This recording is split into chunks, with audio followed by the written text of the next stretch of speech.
Você já ouviu falar da Granja Comari? Aquele lugar lindo em Teresópolis, com lagos, casas luxuosas e o campo de treino da seleção brasileira.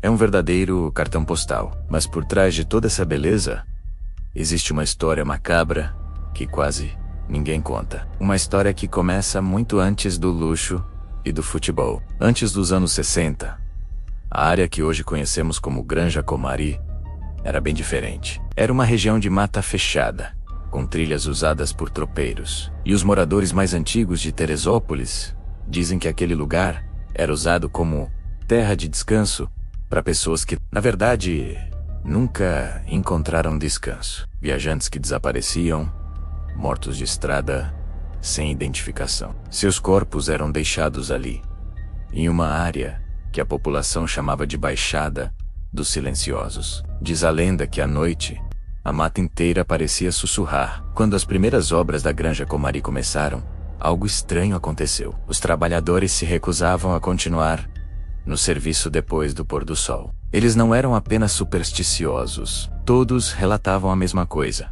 Vozes baixas, vindo de dentro da água do futuro lago. Algumas vozes diziam volta. Outras apenas choravam. A situação ficou ainda mais séria quando um dos operários desapareceu durante a noite.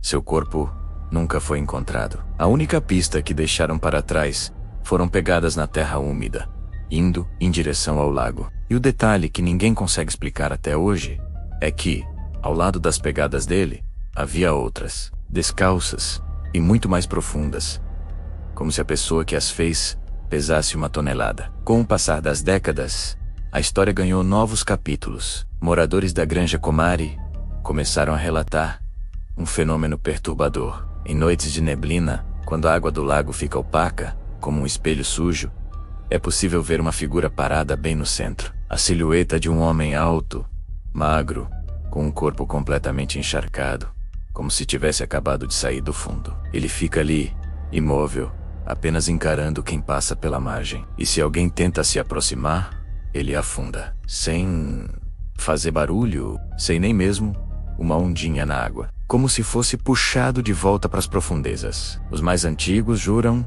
que ele é o primeiro corpo nunca identificado da Baixada dos Silenciosos.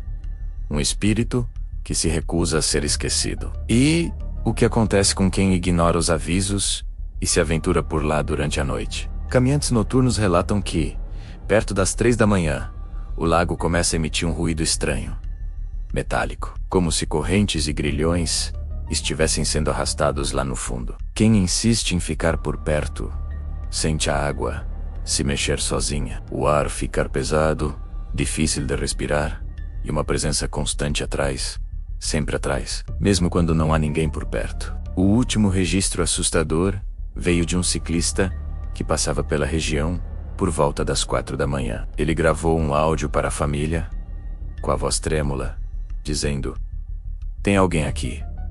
Alguém me chamando. Mas não tem ninguém. Eu não consigo sair da margem. Parece que algo tá puxando o vento." O celular dele foi encontrado no chão. A bicicleta, caída à beira do lago. Ele nunca mais foi visto. Existe uma regra não escrita na Granja Comari. Um aviso que os moradores antigos repetem sem parar.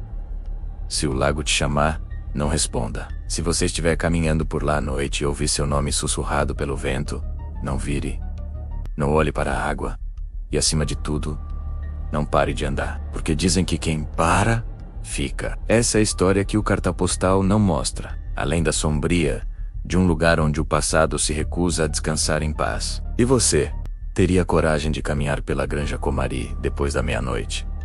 Deixe seu comentário aqui embaixo. E se gostou dessa história, não esqueça de deixar o seu like e se inscrever no canal para mais lendas como essa. Até a próxima!